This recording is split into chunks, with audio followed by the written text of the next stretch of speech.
everyone, I'm Ray Belli, and this is Words for Granted, a podcast that looks at how words change over time. If you value this podcast as a free educational resource, you can support the show by making a monthly donation at patreon.com/wordsforgranted. Thanks to Harriet and Bernard for their recent contributions. I've been posting one bonus episode per month on Patreon these days, and the latest patrons-only episode explores the unusual syntax of predicate adjectives, such as ajar, asleep, awake, and afraid. If Patreon isn't your thing, but you still want to support the show, you can make a one-time donation at paypal.me/wordsforgranted. All right, let's get into today's episode, part 3 in a series on math terms. When I was in high school, I wasn't interested in linguistics and etymology the way I am now, but I was always a curious kid, and the first time I encountered the word parabola in my freshman geometry class, it immediately struck me as similar in appearance to the word parable. Although its meaning has nothing to do with parable, I thought there might be a connection there, so I raised my hand and I asked the teacher if the word parabola had anything to do with the word parabole. And the teacher said something like, yes, the two words are related, but I'm not sure why. An unsatisfying answer, but to be fair, it's not exactly a high school math teacher's job to know the historical relationship between two words that trace back about 2 millennia. Because neither parabola nor parabole is an everyday word, let's define both of them, just so everyone's on the same page. In mathematics, a parabola is a U-shaped plane curve, and a parable is a simple story used to impart a broader moral lesson.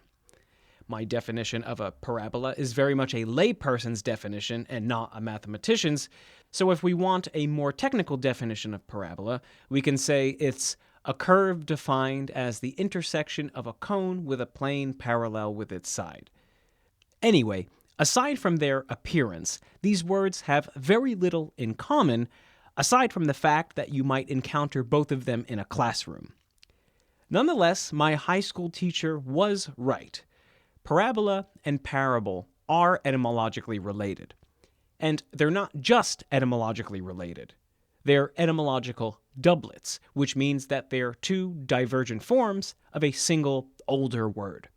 Their common ancestor is the ancient Greek word parabole. Parabole is made up of the parts para, meaning alongside, and bole, meaning throwing. Parabole, then, literally means a throwing aside. While this literal definition has a somewhat narrow use case, the meaning of parabole is rich with metaphorical potential, which allowed ancient Greek speakers to develop a handful of broader, extended senses of the word. The first of these extended senses referred to the placement of two things side by side. From this emerged senses including a juxtaposition, then a comparison or analogy, and then a demonstration or illustration. Given these semantic developments, we can see how the sense of parable familiar to us today came to be. A parable usually has a setting, a narrative, and characters, but the story is not really about that setting, narrative, or characters. A parable uses its story as a vehicle for demonstrating or illustrating a broader moral or spiritual point. The story functions as an extended instructional analogy that juxtaposes its literal meaning alongside a deeper meaning. As you may know, the word parable is often associated with the Bible, and more specifically with Jesus. Jesus famously taught in parables. In fact, about 1/3 of the dialogue attributed to Jesus Christ in the New Testament is made up of parables. Some of Jesus' most famous parables include the parable of the mustard seed and the parable of the prodigal son. Jesus didn't invent the parable as a literary form. Parables are also found in the Old Testament and were part of the conventions of ancient Jewish religious instruction for centuries. Furthermore, the original Greek word parabole was associated with metaphorical didactic stories before the composition of the New Testament, which is relevant because the New Testament itself was originally composed in Greek. The word parabole appears with this sense in the work of Plato, and Plato himself used parables in his writings. Although obscure, in modern English, the word parabole is a literary term synonymous with a simile, which, of course, is a kind of comparison. Parable, as we know it, entered English during the 13th century, displacing the native English word bespell, which would be pronounced by-spell in modern English. The by of by-spell is indeed the preposition by, and the spell of by-spell is indeed the word spell, though in Old English, spell meant story or news. This sense still survives in the word gospel, which is a contraction of the Old English words goad and spell, which meant good news. In other words, the teachings of Christ. Anyway, by-spell literally meant by or beside the story, and it was used to mean a parable, a fable, a proverb, or even example. The modern German word for example, Beispiel, is an easily recognizable cognate of this Old English word. The semantic logic of both the native English by-spell and the Greek parabole suggests that the true meaning of a parable, or a by-spell, is juxtaposed beside the literal meaning of the story at hand. The Greek parabole was adapted into Latin during the late Latin period and verbified as parabolare, to speak in parables. The pronunciation of the word degenerated to something like paraulare in Vulgar Latin, and its meaning broadened from speaking in parables to just speaking. In Italian and French, this word was inherited as parlare and parle, respectively. In both languages, these are still the infinitive verbs meaning to speak. The French parler has given us the English word parler, which is a formal term meaning to speak or confer, usually to settle terms with an opposing party. It's also, less directly, given us the terms parlor, which originally meant a room used to have conversations with guests, parole, which originally referred to a prisoner's word of honor that they would remain a law-abiding citizen once set back free into society, and parliament, which is a generic term for a discussion of public affairs, but of course also the name of Britain's and many other countries' main legislative body.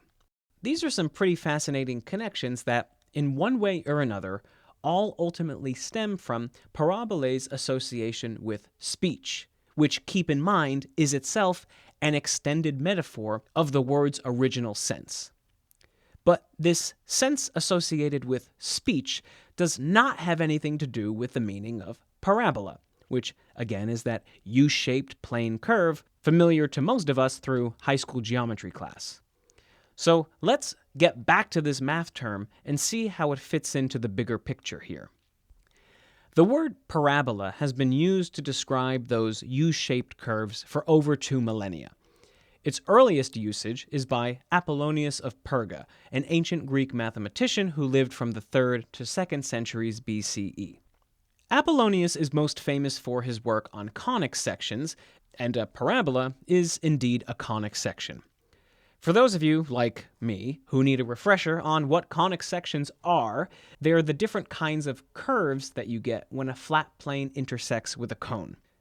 Apollonius is not the earliest mathematician to work on parabolas, but he is the first mathematician to refer to them as parabolas. So, why did he call this particular U-shaped conic section a parabola? Recall that the ancient Greek parabole comprises the parts para, meaning beside, and bole, meaning throwing. Did he call it a parabola because if you throw a ball, that ball follows a parabolic path? Good guess, but no. Is it because a parabola has 2 symmetrical halves that are side by side of each other? Also a good guess, and also no. It's way more obscure than that. According to basically every good etymological resource out there, including the king of them all, the Oxford English Dictionary, the meaning of the ancient Greek parabole in its geometric context is application. This is usually accompanied by another sentence explaining that it's because a parabola is produced by the application of a given area to a straight line. Now, for most of us, this very ubiquitous explanation isn't very helpful. What is the connection between the meaning of parabole's morphological parts, beside and throwing, and this sense of application? Clearly, the sense of the word application here is not in any of its conventional senses. It's math jargon. And more specifically, it's math jargon in the lineage of Pythagorean and Euclidean geometry. Pythagoras and Euclid were both ancient Greek mathematicians. In Book 6 of his foundational work, The Elements, Euclid expounds upon a Pythagorean concept that in English is translated as the application of areas, and this is a technique used to divide and multiply lengths and areas. In a chapter on Pythagoras, the Loeb Classical Library text called Ancient Greek Mathematics, Volume 1, states, quote, "One of the greatest of Pythagorean discoveries was the method known as the application of areas, which became a powerful engine in the hands of successive Greek geometers.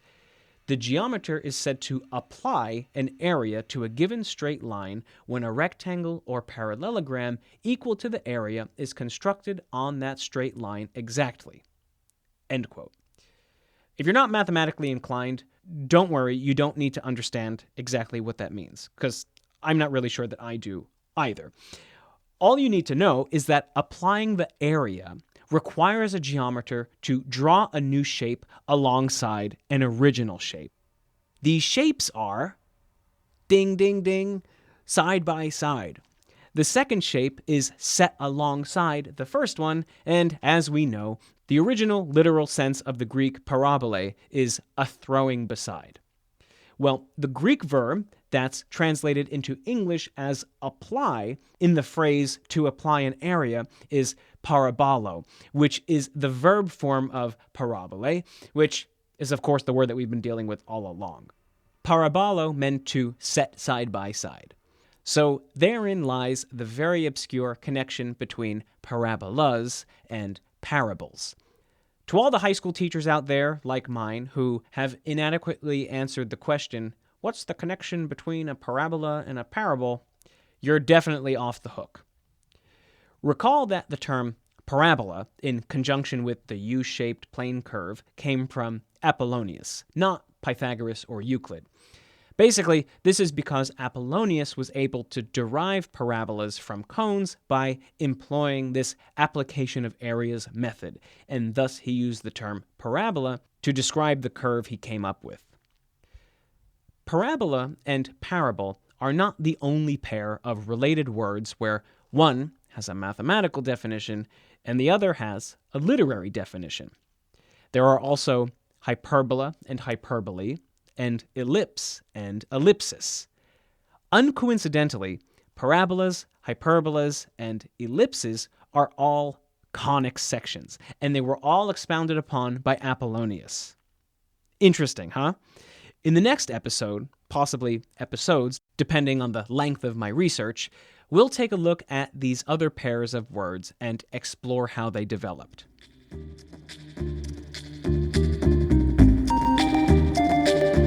All right, that's it for today's episode. I hope you loved it and that I answered a genuine question that you may have wondered at some point in your life.